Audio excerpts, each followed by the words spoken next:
I stopped for a hike at Mount Myōgi on the drive from Tokyo to Kusatsu.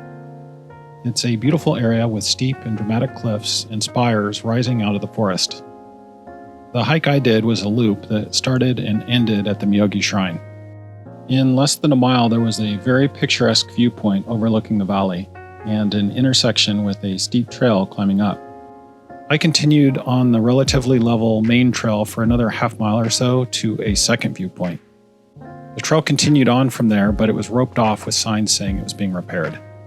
So I headed back to the first viewpoint and took the trail heading up. It was super steep and sketchy in parts, with some areas that had you climbing over boulders and others where you sort of rappelled down or climbed up using chains. Definitely not for everyone, but I really enjoyed it. There was a great moment when I got to a clearing, completely out of breath, and could see a huge white kanji dai character perched on a cliff in the distance.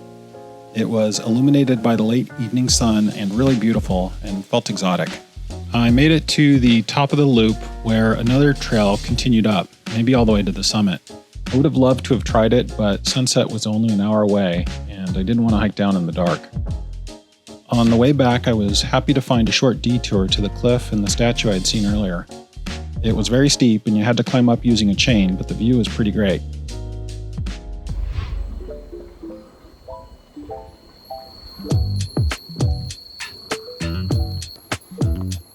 I'm a fan of starting hikes at shrines instead of porta potties like we have in the US.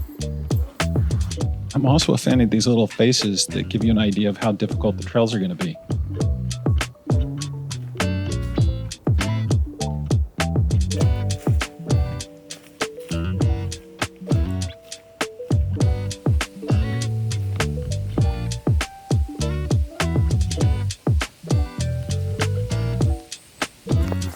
Here's the important looking sign that finally convinced me to use Google Translate for the first time. It was a warning sign that bears had been seen in the area, so I guess it was. I kept going anyway, but I realized I should have been using Google Translate a long time ago. It was a lot easier than I thought it was going to be.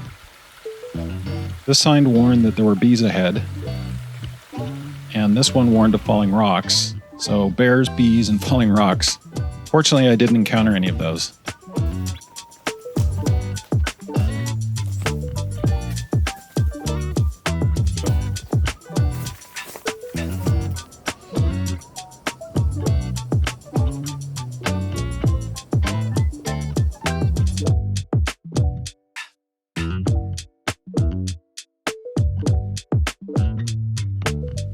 The trail was closed after the second viewpoint, so I went back to the intersection and took the steep trail up.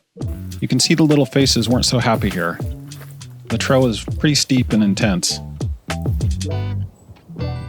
This is the kanji symbol dai, which means great or large in extent.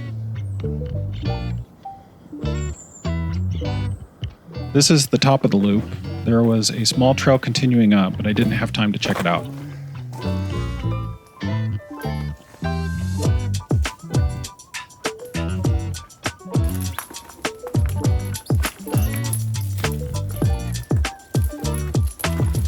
I did have time, however, for the short detour to the cliff and the dai symbol.